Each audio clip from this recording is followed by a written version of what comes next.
अस्सलाम वालेकुम। आज हम बात करेंगे नूरजहां के 17 एपिसोड के बारे में। तो वीडियो शुरू करने से पहले हमारे चैनल को सब्सक्राइब कर लीजिए अगर अभी तक आपने नहीं किया, ताकि हमारी हर न्यू वीडियो आप तक पहुंच सके। यहाँ पर आती है जैसे ही निम्रा, वो आकर पूछती है कि तुम कहाँ पर गई हुई थी, और वैसे भी तुम्हें मैंने एक बात करनी थी कि सफ़ीर के बारे में अब तुमने क्या सोचा है, क्या करना है। माँ कहती है कि मैं मामा की यूनिवर्सिटी गई थी वहाँ पर जॉब के लिए, और वैसे भी सफ़ीर के बारे में मैं कोई बात नहीं करना चाहती हूँ। उसने जो कुछ मुझे किया है और मेरे साथ वो बस ख़त्म ही हो गया है। कि इतनी देर में यहाँ पर मुराशा बहुत ज़्यादा परेशान होता है। उसे ऐसे लगता है कि उसकी बेटी भी बहुत परेशानी के आलम में है। कि इतनी देर में यहाँ पर सफ़ीर तैयार हो रहा होता है ऑफिस जाने के लिए। सुंबल उसकी मदद कर रही होती है। जैसे ही उसकी मदद करती है तो दोनों एक दूसरे के करीब भी आने लग जाते हैं, और कहीं ना कहीं अब सफ़ीर को भी सुंबल अच्छी लगने लग जाती है, लेकिन वो कहता नहीं है। दूसरी तरफ यहाँ पर सफ़ीर पहुंच जाता है माँ के घर। तभी उसे पता लगता है कि उसकी अम्मी की डेथ हो गई है और अब वो यहाँ पर नहीं रहती है। ये बात सुनकर वो परेशान सा हो जाता है। वो घर आता है और आकर सुंबल के नंबर से माँ को कॉल करता है और उसे कहता है कि तुमने मुझे बताया क्यों नहीं कि आंटी की डेथ हो गई थी, मुझे बताना तो चाहिए था। माँ बहुत ज़्यादा गुस्से में होती है। वो कहती है कि जब तुमने मुझे ही छोड़ दिया तो मेरे ख्याल से मुझे तुम्हें कुछ भी बताने की अब ज़रूरत नहीं है, और मुझे फ़ोन भी ना करना। कि इतनी देर में नूरजहां सुंबल के नंबर पे फ़ोन करती है। सफ़ीर उठाता है तो कहती है कि सुंबल का फ़ोन तुम्हारे पास क्या कर रहा है, और साथ ही उसे कहती है कि नीचे आकर मेरी बात सुनो। सफ़ीर घबरा सा जाता है और कहता है कि वो यहाँ पर पड़ा हुआ था, फ़ोन आ रहा था तो इसीलिए बस मैंने रिसीव कर लिया, और कोई बात नहीं, अच्छा ठीक है मैं नीचे अभी आता हूँ। वो फ़ौरन नीचे जाता है और जाकर कहता है कि अम्मा क्या बात है, सब ठीक तो है ना। नूरजहां जब ये बात सुनती है तो कहती है कि मैंने तुम्हें माफ़ तो कर दिया है, लेकिन अब तुमने अगर कोई हरकत की तो याद रखना मैं तुम्हें हरगिज़ माफ़ नहीं करूंगी, और तुम्हारी सिर्फ एक ही बीवी है जो कि इस घर की बहू है। ये बात अपनी याद रखना दिमाग में बिठा के, और कोई मुझे दोबारा बात कहने की ज़रूरत नहीं है। सफ़ीर भी खामोश सा हो जाता है और कहता है कि अच्छा ठीक है, जो आपने कह दिया है अब वैसा ही होगा।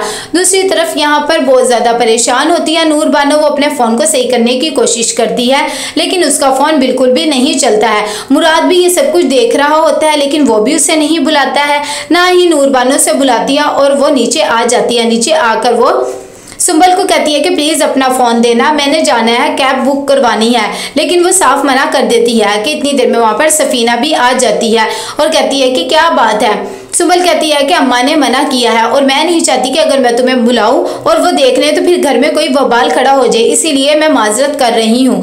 कि इतनी देर में सफ़ीना आती है, उसे फ़ोन दे देती है और कहती है कि मुझे किसी से कोई डर नहीं है, तुमने जिसे फ़ोन करना है और जहाँ जाना है तो तुम चली जाओ।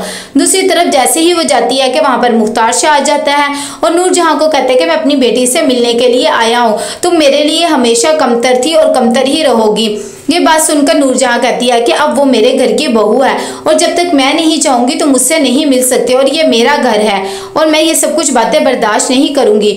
यहाँ पर पहुँच जाती है नूर बानो अपने ही घर, और उसे बहुत ज़्यादा सुकून महसूस होता है। कि इतनी देर में मुराद शाह से नूरजहां की बहस हो जाती है और उसे धक्का दे देता है। जैसे ही नूरजहां नीचे गिरती है कि इतनी देर में उसकी बहुएं भी देखकर घबरा सी जाती हैं, और जैसे ही वो घबराती है उनकी चीख निकलती है कि फ़ौरन नूरजहां के बच्चे आ जाते हैं। मुराद गिरेबान पकड़ लेता है अपने चाचा का और उन्हें मारने लग जाता है। कि इतनी देर में हुनैद भी आता है, वो फ़ौरन अपनी माँ को उठाता है। वो बर्दाश्त ही नहीं कर पाता कि कोई उसकी माँ के साथ ये सलूक करे। तीनों भाई मिलकर मुराद शाह को बहुत ज़्यादा मारते हैं और उन्हें कहते हैं कि तुम्हारी हिम्मत कैसे हुई कि तुमने हमारी माँ को हाथ भी लगाया। कि इतनी देर में वो उसे बाहर जाकर खावर के पास पहुँचा देते हैं और कहते हैं कि आज के बाद इस घर में आने की जुर्रत भी ना करना। दूसरी तरफ नूर बानो अपने घर पहुँचती है तो वो पूछती है कि बाबा हैं, तभी उसे पता लगता है कि वो घर पर नहीं है। वो खावर को फ़ोन मिलाती है, तभी खावर बताता है कि साईं की तबीयत बहुत ज़्यादा ख़राब हो गई है, वो हॉस्पिटल में है। ये बात सुन के वो फ़ौरन हॉस्पिटल जाने की कोशिश करती है और उसे खावर की बातें याद आती है कि पहले भी वो हॉस्पिटलाइज थे, हमने आपको फ़ोन किया था और अब भी आपके घर वालों ने उन्हें मारा है। ये बातें सुनकर बेचारी परेशान हो जाती है और हॉस्पिटल आती, खावर को पूछती है कि बाबा कहाँ पर है। वो जब बताते हैं तो वो देखती है कि बहुत ज़्यादा क्रिटिकल कंडीशन में होते हैं। वो अपने बाबा के पास जाती है और जाकर उनसे माफ़ी मांगती है और कहती है कि मुझे पता है मैंने आपका बहुत ज़्यादा दिल दुखाया है, अब मैं वही करूँगी जो आप करेंगे, मैं उस हवेली कभी भी वापस नहीं जाऊँगी, मुझे पता है मेरे से बहुत बड़ी गलती हो गई है।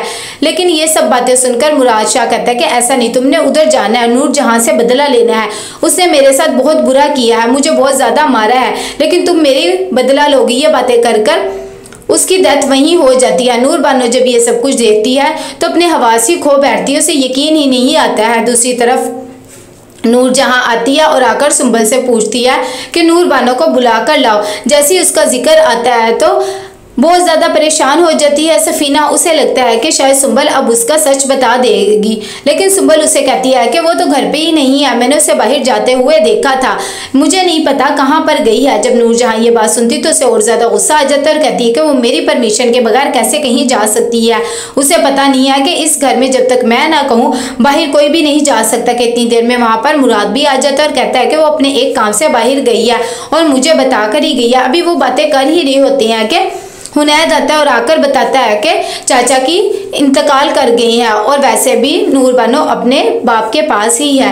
ये बात सुनकर सब हक्के बक्के रह जाते हैं, उन्हें यकीन ही नहीं आता कि मुख्तार शाह अब इस दुनिया में नहीं रहा। मुराद भी जब ये बात सुनता है तो एकदम दहल सा जाता है, उसे यकीन ही नहीं आता कि नूर बानो के फादर अब इस दुनिया में नहीं रहे। वो आता है और आकर कहता है कि मैं जाना चाहता हूँ, लेकिन नूरजहां से मना कर देती है और कहती है कि तुम हमारे साथ ही जाओगे। सारे घर वालों को ऑर्डर देती है कि जल्दी से सब तैयार हो जाओ, हमें जनाजे पे जाना है। यहाँ पर सारे घर वाले जनाजे पे पहुंच जाते हैं। सारे नौकर जितने भी होते हैं वो बहुत ज़्यादा रो रहे होते हैं। दूसरी तरफ मुराद को भी बहुत ही बुरा लग रहा होता है और गिल्टी फील हो रहा है कि नूर बानो इस हाल में है। यहाँ पर नूर बानो को वो सारे वाकयात याद आ रहे थे और सारे लम्हात और बातें जो उसके बाप ने उसे बताई होती हैं। उसे नूरजहां को देख देख के गुस्सा आ रहा होता है। नूरजहां भी एक सत्ते की तरह वहाँ पर पड़ी होती है, किसी को कुछ भी नहीं कहती है। जब जनाजे से फारिग हो जाते हैं कि नौकरानी आती है और आकर नूर बानो को कहती है कि सारे मेहमान वगैरह चले गए हैं और मुराद भाई भी चले गए हैं, तो आप खाना वगैरह खा लें। जब ये बात नूर बानो को पता लगती है तो उसे यकीन ही नहीं आता कि मुराद उसे छोड़कर चला गया। तो कैसा लगा आपको एपिसोड? लाइक कमेंट शेयर करके लाजिम बताइएगा। अल्लाह हाफिज़।